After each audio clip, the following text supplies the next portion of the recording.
Gün ərzində yemək yox, yalnız meyvə yesək olar? Olmaz. Olmaz.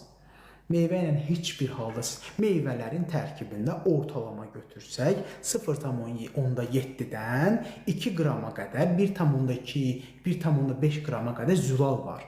Qurban olun.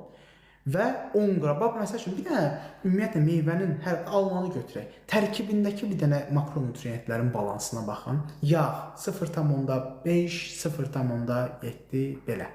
Zülal 0,8, 1 qram, 1,2 qram. 100 qram üçün keçərlidir.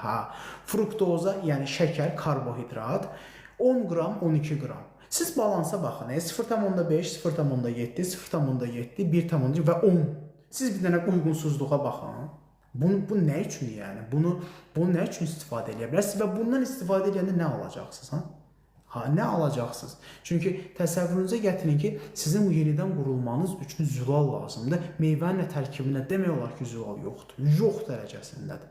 Siz meyvədən zülal alacaqsınız, öləsiniz, dağılacaqsınız, bütün əzəllərinizi itirəcəksiniz. Eləməyin də. Meyvə desertdir də, Allahın göndərdiyi desertdir də. Deyir, arada bir ağzını şirin elə. Demir ki, bütün gün otur, başqa şeylər də yaradıb da sənin üçün. Nə həyat Qretikadan ibarətdir, nə meyvədən ibarətdir. O qədər rəngarəng, Allaha qurban olun, elə gözəl qida məhsulları var ki, rəngarəng, növbə-növ. Şey yoxdur, fantaziya yoxdur. Başa düşürsünüz?